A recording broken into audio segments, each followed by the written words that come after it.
बिस्मिल्लाहिर्रहमानिर्रहीम अस्सलाम वालेकुम नाज़रीन, आप देख रहे हैं हार्ड न्यूज़। मैं डॉक्टर मोहम्मद अरसलान फ़ारूक। इमरान खान की गिरफ्तारी का इंदिया दिया गया है वज़ीर दाखिला राना सनाउल्लाह साहब की जानिब से। ये बात तो तयशुदा है कि इमरान खान को 9 मई के वाक़यात का मास्टर माइंड कहा गया है और उस बुनियाद के ऊपर उन्हें किसी भी वक्त गिरफ्तार किया जा सकता है। उनके खिलाफ वज़ीर दाखिला ने कहा कि तहकीकात बड़े ज़ोर शोर से जारी हैं और इस बात का तयन किया जा रहा है कि इमरान खान किस हद तक इस मैटर के अंदर इन्वॉल्व हैं। लेकिन कुछ हमारी अपनी इनर इंफॉर्मेशन है और वो इनर इंफॉर्मेशन ये है, जो अंदर की खबर है वो ये कि इमरान खान को शायद अगले महीने के किसी वक्त में गिरफ्तार किया जाएगा। ये अगस्त भी ऐसे ही गुजारेंगे और उसकी वजह यह है कि सितंबर के अंदर chief justice of Pakistan retire हो रहे हैं और उनकी रिटायरमेंट के बाद इमरान खान साहब के लिए जो है वो समझा यह जा रहा है कि शायद अदलिया से जो उनकी हमायत के जजेस हैं वो चले जाएंगे और उनके चले जाने के बाद फिर अदलिया से उनको किसी किस्म का रिलीफ नहीं मिल सकेगा। अब तक लगभग 200 के करीब मुकदमात हैं जिनमें इमरान खान नामजद हैं और इसके बावजूद वो गिरफ्तार नहीं हो पा रहे हैं। उनको मुसलसल, जैसे तोशा खाना के अंदर भी उनको मुसलसल हाजिरी से इस्तिस्ना भी मिल रहा है, उनको अलकादिर ट्रस्ट के अंदर भी इस्तिस्ना मिल रहा है, उनको इसी तरह से बाकी केसेस के अंदर जमानत मिल जाती है। तो इस वक्त ये बहुत ज़्यादा एक स्ट्रॉन्ग परसेप्शन है तमाम हुकूमती हलकों के अंदर कि अदलिया के अंदर उनके सहूलतकार बैठे हैं, इस वजह से उनको हम गिरफ्तार नहीं कर पा रहे। अगर गिरफ्तार कर भी लिया तो यकीनन उसी तरह जिस तरह से माजी के अंदर एक एपिसोड रिवाइज हुई थी कि अगले दिन चीफ जस्टिस ने उनको रिहा कर दिया था, उसी तरह से और स्टेट गेस्ट का उनको दर्जा दिया था, इसी तरह से अब एक बार फिर इमरान खान को रिहा कर दिया जाएगा। लेकिन अब सूरत हाल जो है वो इस तनाजुर के अंदर देखी जा रही है। लेकिन हमारे ख्याल के अंदर जब आप 9 मई के तनाजुर में उनको गिरफ्तार करेंगे तो उस वक्त इमरान खान के लिए बचना शायद मुश्किल होगा। इमरान खान की जमात इलेक्शन के अंदर किस कैपेसिटी के अंदर होगी या नहीं होगी, बल्ले का निशान बैलेट पेपर के ऊपर होगा या नहीं होगा। हमारी इंफॉर्मेशन ये है कि बल्ले का निशान बैलेट पेपर के ऊपर ज़रूर मौजूद होगा, लेकिन शायद तहरीक इंसाफ के कैंडिडेट उस तरह से नहीं होंगे।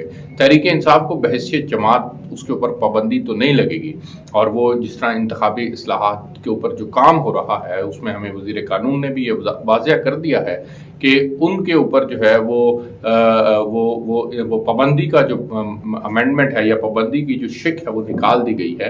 तो उम्मीद यही की जा रही है कि तहरीक इंसाफ के ऊपर पाबंदी नहीं लगेगी। आज एक चूंकि अदलिया से मुतल्लिका मामलात हैं और इमरान खान को रिलीफ मिल रहा है और इमरान खान के रिलीफ को हम अगर देखें समझें तो ये हुकूमत ये कहती है कि जी अदलिया में उनके सहूलतकार मौजूद हैं, उनको रिलीफ मिल रहा है। उनको इधर से वो एप्लीकेशन फाइल करते हैं, उधर से उनका मामला जो है वो टेकअप कर लिया जाता है और उनको रिलीफ दे दिया जाता है। लेकिन एक मैटर ऐसा भी है जो कि जनरल मुशर्रफ से मुतल्लिक था, जो कि इस साल फरवरी के अंदर इंतकाल कर गए। आज 10 साल के बाद उनका मामला जो है वो उन्होंने कागजात नामजदगी उनके मुस्तरद हुए थे और उसके लिए उन्होंने सुप्रीम कोर्ट के अंदर अपील दायर की थी। आज 10 साल के बाद उनकी उस अपील को सुना जाने लगा है। अब ये ऐसा एक अलमिया है हमारी अदलिया के एतबार से कि आप इंसाफ लेने वाला दुनिया से चला गया, लेकिन आपने उनकी अपील को सुनना तक पसंद नहीं किया। 10 साल गुजर गए, आम आदमी को इंसाफ किस तरह से मिलता होगा। हज़ारों की तादाद में केसेस पेंडिंग पड़े हैं हर अदालत के अंदर। एक एक केस जो है उसको कई कई साल गुजर जाते हैं, लेकिन स्पीडी ट्रायल नहीं होता। जस्टिस डिलेड जस्टिस डिनाइड का फार्मूला यहाँ पर अपनाया जाता है, लेकिन बदकिस्मती से जो है वो पाकिस्तान में जो पॉलिटिकल मैटर्स होते हैं उनके अंदर फौरी तौर पर जो है वो मामला आगे बढ़ाए जाते हैं। और ये अदलिया हमेशा से इस्टेब्लिशमेंट के लिए काम करती रही है, हमेशा से बड़े लोगों के लिए काम करती रही है, बड़े सियासतदानों के लिए काम करती रही है। और ये जो बड़े लोगों के लिए और बड़े सियासतदानों के लिए काम करना है, इससे इंसाफ जो है वो आसान इंसाफ और फौरी इंसाफ जो है वो नामुमकिन हो जाता है। मैं आपके साथ ये 9 मई के वाक़यात में इमरान खान की गिरफ्तारी से मुतल्लिक जो है वो ये इंफॉर्मेशन 100% जो है वो अपने ज़राए से मालूम की हुई इंफॉर्मेशन की रोशनी में ये बता सकता हूँ कि इमरान खान को अब इस मामले में बहुत जल्द गिरफ्तार कर लिया जाएगा, लेकिन उनकी जमात जो है वो इंतखाबात के अंदर ज़रूर हिस्सा लेगी। कैंडिडेट होंगे या नहीं होंगे, या कैंडिडेट सी कैटेगरी के होंगे, वो हम जो है आपको हतमी तौर पर बता रहे हैं कि वो ए और बी कैटेगरी के कैंडिडेट नहीं होंगे, बल्कि अगर हुए तो वो सी कैटेगरी के कैंडिडेट होंगे, जिनकी हल्के के अंदर वर्थ नहीं होगी और शायद वो उस तरह से इलेक्शन भी ना लड़ पाएँ और जीत भी ना पाएँ।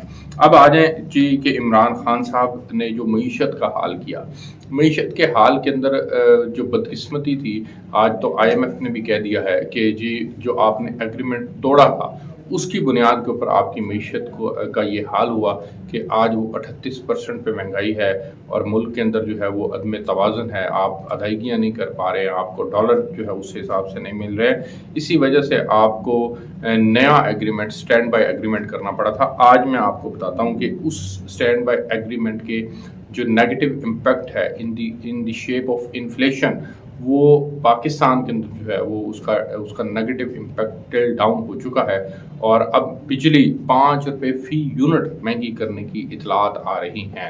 अब ये 5 रुपये फ़ी यूनिट महंगी होती है तो ये 50 रुपये फ़ी यूनिट से ऊपर बात तजावज़ कर जाएगी। इस वक्त तक पाकिस्तान के अंदर टैक्स डाल के एक पाकिस्तानी जो है वो 45 रुपये के लगभग फ़ी यूनिट पे कर रहा है। अब ये बात जब आगे बढ़ेगी तो 5 रुपये मज़ीद बढ़ेंगे तो आवाम के ऊपर महंगाई का मज़ीद बोझ जो है वो डलेगा और वो मज़ीद बोझ जो है आवाम की सख्त में नहीं है, शायद अब वो बर्दाश्त ना कर सकें। इमरान खान साहब ने ये जो पाकिस्तान की मईशत के साथ खिलवाड़ किया था उसका खुमियाजा पाकिस्तान की आवाम को अल्टीमेटली भुगतना पड़ रहा है, लेकिन पॉलिटिकली उनको सूट करता था, इसलिए उन्होंने इन तमाम मामलात के अंदर जो है वो उसको नेगेटिवली कैश करवाया और वो फिर इन पाकिस्तान के लिए तो नेगेटिव हो गया, इकॉनमी के लिए नेगेटिव हो गया, लेकिन उनकी अपनी ज़ात के एतबार से वो पॉजिटिव रहा। अब इस वक्त सूरत हाल नाजरीन ये है कि पाकिस्तान की मईशत किसी सूरत भी किसी किस्म की पॉलिटिकल इंस्टेबिलिटी को अफोर्ड नहीं कर सकती। आज बिल्कुल राइटली IMF का जो मिशन था, उनके नुमाइंदे ने पाकिस्तान की इकॉनमी से मुतल्लिक बात करते हुए उन्होंने कहा है कि पाकिस्तान को मज़ीद इस्लाहात करने की ज़रूरत है। नया प्रोग्राम मईशत को मुस्तहकम करने के लिए हुकाम की कोशिशों को सहारा देगा। दूसरा, उन्होंने कहा कि सरमायाकारों के लिए साजगार माहौल भी पैदा करने की ज़रूरत है और इंतहाई कमज़ोर पसमानदा तबके की फलाह के लिए उसको मुनासिब तहफ़्फ़ुज़ देने की भी ज़रूरत है। तो ये जो इंतहाई साजगार माहौल फ़राहम करना है सरमायाकारों को, ये बड़ा इम्पॉर्टेंट है और ये तभी मुमकिन होता है जब पाकिस्तान में पॉलिटिकल स्टेबिलिटी होती है। अगर पॉलिटिकल स्टेबिलिटी ना हो तो सरमायाकार पाकिस्तान के अंदर नहीं आता। बाकी एक अलार्मिंग सूरत हाल है कि पाकिस्तान जो है वो बदकिस्मती से उन हालात का सामना कर रहा है जिन हालात से इसको बहुत पहले निकल जाना चाहिए था, लेकिन बहरहाल उम्मीद है कि हालात जो हैं वो बेहतरी की तरफ जाएंगे। हमें इजाज़त दीजिए, तब तक के लिए अल्लाह हाफ़िज़।